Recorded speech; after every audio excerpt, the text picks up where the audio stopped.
Boa noite, fraternidade do Oração Ação, minhas amigas, meus amigos. Muito bom perseverarmos.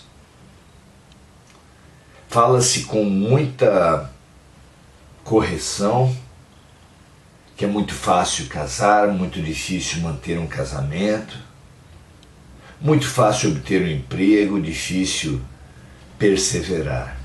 Perseverar é sempre uma tarefa difícil. E é claro que o perseverar é menos nas coisas de fora do que nas coisas de dentro. Porque o difícil de perseverar num casamento não é não separar, mas é manter uma atitude de cooperação, de fraternidade, de respeito, de afetividade. O difícil de se manter num trabalho não é permanecer com o vínculo empregatício simplesmente, mas é manter a esperança, manter o sonho, o ideal de colaborar, de ser útil, de fazer alguma diferença no mundo. Assim como manter-se na escola é muito diferente de manter-se aprendendo, não é? Que essas perspectivas, que essa perseverança dirija os nossos dias. Tão importante que Jesus, no sermão profético, disse: mas aquele que perseverar, fica implícito que é no bem, é claro, aquele que perseverar no bem até o fim, este será salvo. Seja fiel à sua essência, seja fiel à sua consciência, seja fiel ao que é bom, ao que é certo, ao que é justo. Seja fiel ao amor. Porque isso tudo é ser fiel a Deus. E não a perseverança num rito, numa instituição humana, a um templo, a um sacerdote. Claro que não. A perseverança é a Deus, que é amor, que é bem, que é lucidez, que é esperança, que é fé. Muito bom perseverar no bem. Hoje continuaremos nossos estudos sobre a lei da igualdade, capítulo 9 de O Livro dos Espíritos.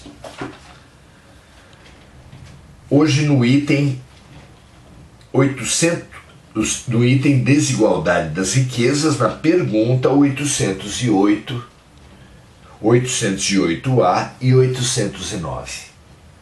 Vamos lá?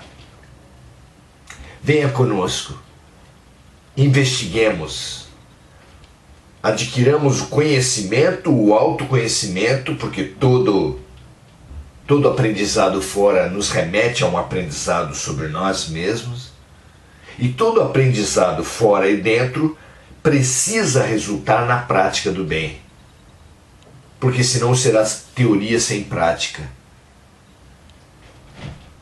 fala sem ato. E foi claro Jesus quando disse que nem todo aquele que disser Senhor, Senhor entrará no reino dos céus, mas sim aquele que fizer a vontade do Pai. Que esse nosso compromisso de fazer a vontade, buscar, conhecer, se conhecer e fazer a vontade do Pai a todo momento, dirija os nossos dias. Desigualdade das riquezas, questão 808. Kardec pergunta assim: a desigualdade das riquezas não tem sua origem na desigualdade das aptidões, que dá a uns mais meios de adquirir bens do que a outros,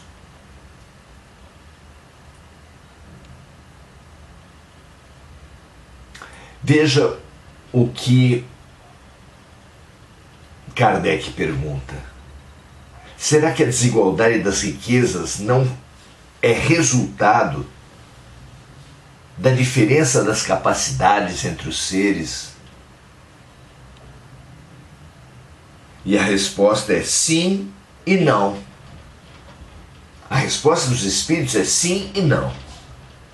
O que me dizem da astúcia e do roubo? A astúcia e o roubo, claro que não estão incluídas nas aptidões humanas, porque elas burlam, elas violentam, elas agridem. Quando alguém adquire a sua riqueza baseado no roubo,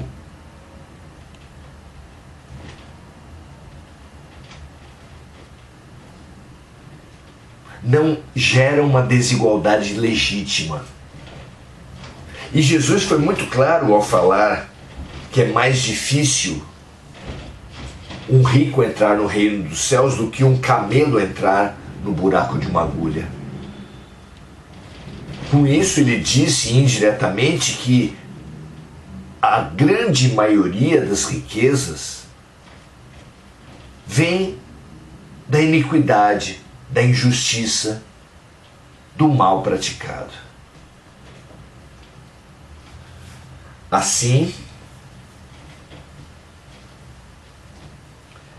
uma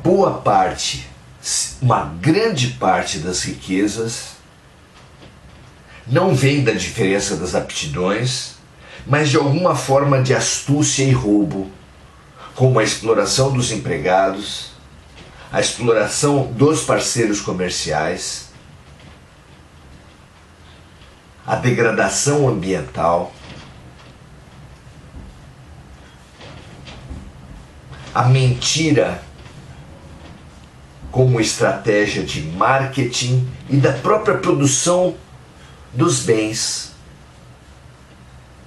Não sei se vocês já ouviram falar, meus amigos, da obsolescência programada. Talvez a palavra não, mas a prática disso todos conhecem muito bem. Que é a estratégia de determinados industriais de pactuarem com seus concorrentes e fazer padrões de produtos mais frágeis, para que, se tornando obsoletos mais rapidamente, exijam do consumidor novas compras. Isso acontece com geladeiras, máquinas de lavar, com automóveis, com televisões, com praticamente todos os eletroeletrônicos. Implica em estragar mais rápido, implica em se gerenciar os acréscimos tecnológicos, tornando obsoletos equipamentos que ainda funcionam. Compreende em criar novas necessidades que precisam de equipamentos novos para ser atendidas. Tudo isso que nós conhecemos tão bem em inúmeros produtos e serviços que nós consumimos. Então, além da obsolescência programada, existe muita riqueza obtida em cima da degradação ambiental, em cima da exploração de parceiros e em cima da exploração da mão de obra, inclusive com mão de obra escrava. Tudo isso é roubo. Não é verdade? E toda essa riqueza, que na totalidade dá uma grande parte das riquezas existentes, não é simplesmente fruto da diferença das aptidões, mas é roubo. Questão 808A, decorrente dessa anterior. Kardec pergunta: entretanto, a riqueza herdada não é fruto das más paixões. Kardec traz a questão da herança. E ele defende a ideia de que a riqueza que se recebe em herança não provém de más paixões, de erros, de iniquidades, de sombras. Vamos ver o que dizem os Espíritos. O que os homens sabem sobre isso? Como podemos afirmar uma coisa como essa?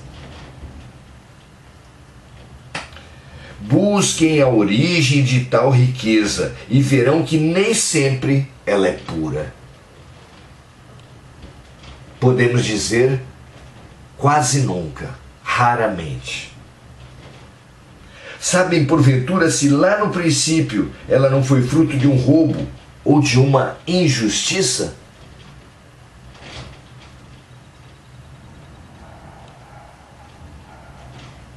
Mas mesmo sem falar da sua origem, que pode ser má, acreditam que a cobiça de bens, ainda que adquiridos honestamente, que os desejos secretos de possuí-los o mais depressa possível, sejam sentimentos louváveis, que a obsessão pelas riquezas, mesmo geradas honestamente, não trazem a essas riquezas nuances de energias em desequilíbrio? É isso o que Deus julga, dizem os Espíritos. E eu asseguro que o seu julgamento é mais severo que o dos homens. Nós sabemos muito bem que comidas saborosas, feitas com bons ingredientes, mas que foram fruto do trabalho de cozinheiros, de pessoas com ódio, com desarmonia, recebem essas energias. Mais fácil ainda reconhecer essa absorção das energias pela água. A água que recebe um fluxo de energias luminosas torna-se água benta, água fluidificada. E assim é repassada na limpeza das roupas, na limpeza da casa, na alimentação. Mas é claro que o inverso também acontece, e toda a água que recebe, que está sob a influência de más energias, de energias sombrias, também absorve essas mesmas energias.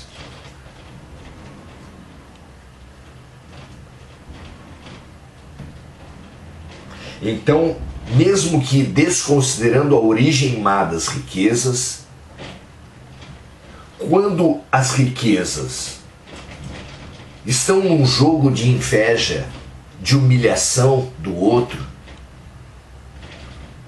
elas absorvem as tonalidades dessas desarmonias, desses venenos emocionais.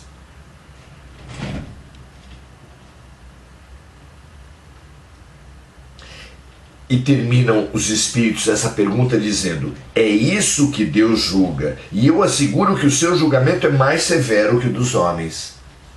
Porque um espírito de luz, muito antes de Deus, ele já consegue perceber as energias que rondam uma certa riqueza. E vê as suas desarmonias ali claramente colocadas e transmitidas para aqueles que as possuem, para aqueles que as invejam. Questão 809, a última do nosso estudo de hoje, tão rico, não é? Se uma riqueza foi mal adquirida em sua origem, os que a herdam mais tarde serão responsáveis por esse fato? Certamente, respondem os espíritos, eles não são responsáveis pelo mal que seus antecessores praticaram, principalmente se ignoram o fato.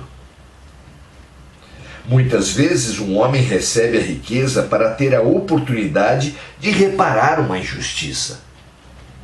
Feliz daquele que compreende isso.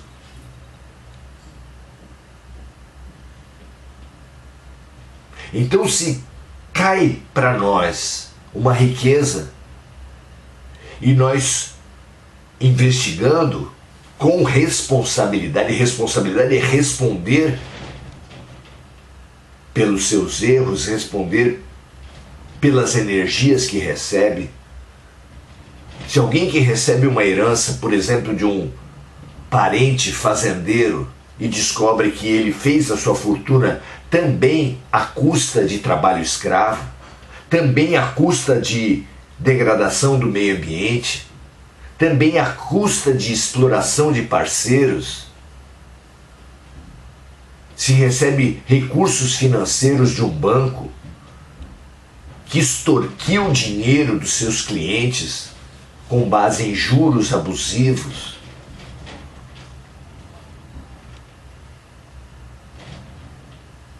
indústrias de remédio que possuem patentes de remédios importantes para algumas pessoas, mas não os produzem por eles não gerarem dinheiro,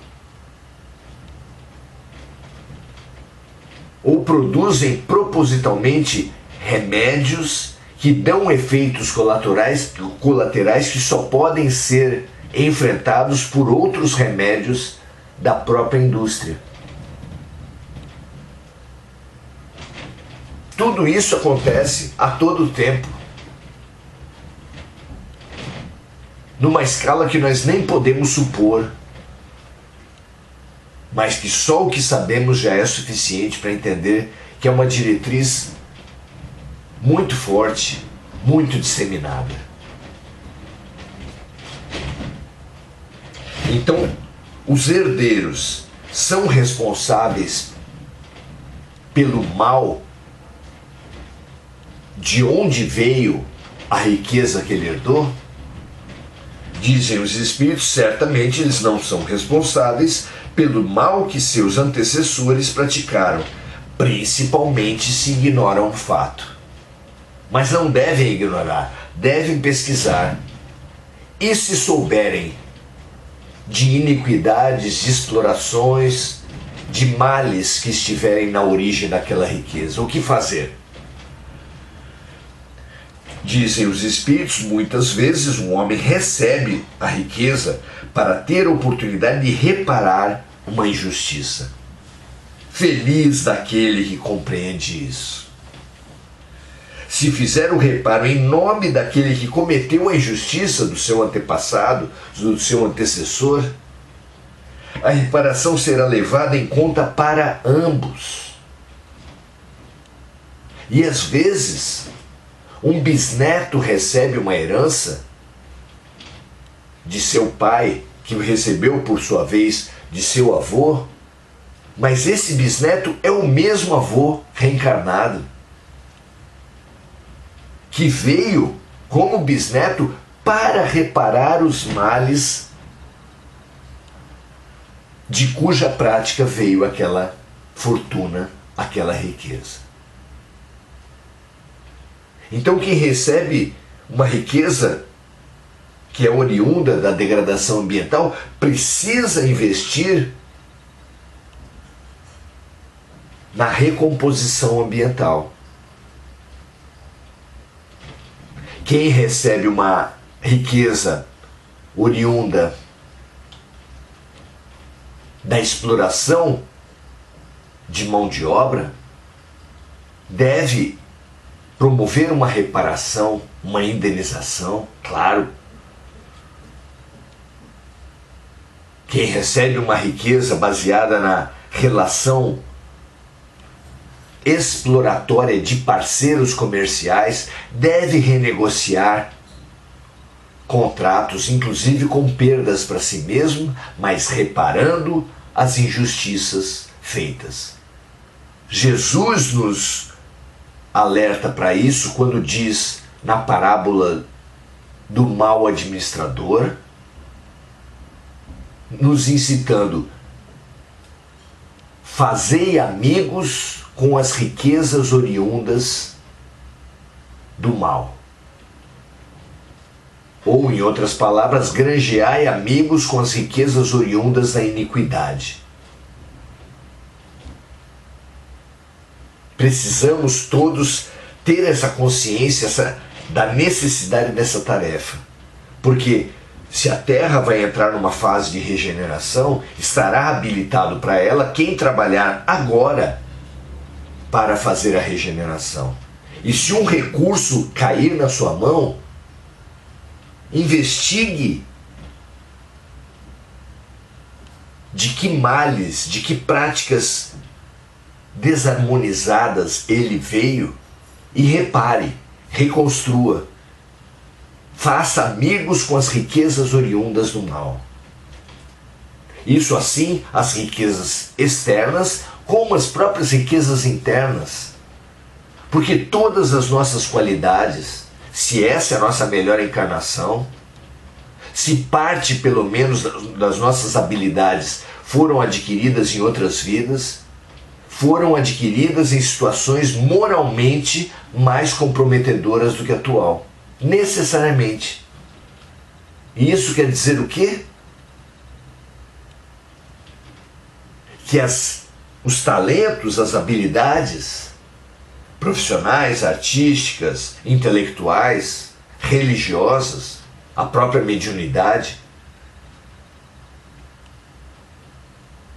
que hoje uma pessoa apresenta, tiveram parte da sua origem em vidas passadas e parte da sua origem ligada a práticas violentas, criminosas do mal. De forma que a nossa tarefa agora é pegar a mesma riqueza, o mesmo talento, a mesma habilidade, a mesma mediunidade e usá-las para o bem, gerando fraternidade, gerando amizades, fazendo amigos com as riquezas oriundas das sombras do mal, da iniquidade. Regeneração individual para a regeneração planetária. Assuma essa tarefa já, dentro das suas possibilidades. Ontem, um motorista de aplicativo me disse que leva sempre livros e sempre pergunta para aqueles que servem: você gosta de ler? Se a pessoa diz que sim, dá o livro, oferece-lhe o livro e estimula a pessoa a abrir em qualquer página, e quase sempre as pessoas falam: mas isso aqui é exatamente o que eu precisava ouvir. Isso é colocar as suas possibilidades a serviço do despertamento, do bem e da luz. Plantemos árvores, cumprimentemos as pessoas com um sorriso no rosto, aprendamos a ouvir aqueles que estão angustiados. Granjeai amigos com as riquezas oriundas da iniquidade. Nesse momento, em todos os momentos. Que a clareza sobre essa tarefa oriente os nossos dias. Muito bem. Vamos saudar os amigos nesse nosso grupo de estudos. Rosângela Hauptmann, Gugu Souza,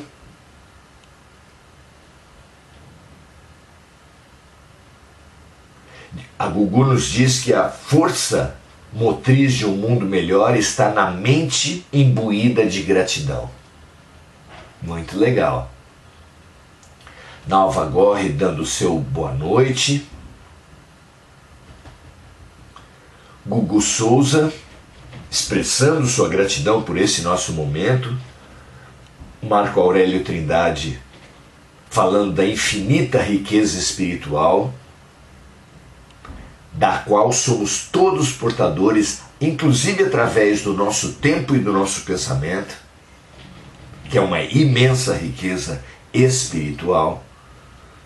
Adelaide Dias, Cláudia Silva, Sérgio Marques, Anne, Andréia Santos, Mari Pereira, todos dando o seu boa noite a todos os amigos. Mônica Silva lembrando de amigos encarnados e desencarnados. Emir Cajazeira, a própria Mônica Silva, Maria José Sobral, Lúcia Galvão dando o seu boa noite a todos. E a Mônica também lembrando das vítimas das guerras, das vítimas dos desastres climáticos no mundo. Que essa luz aqui gerada seja multiplicada pelos amigos de luz e transbordada desse nosso momento para todos os povos, para todos os reinos, o hominal, o angélico, o vegetal e o animal e o mineral, para todas as criaturas de Deus. Graças a Deus, muito obrigado pela presença. Amanhã continuaremos a falar sobre a desigualdade das riquezas. Não deixe de vir conosco. Vamos estudar esse ponto fundamental. Ótimo final de noite para você e até mais.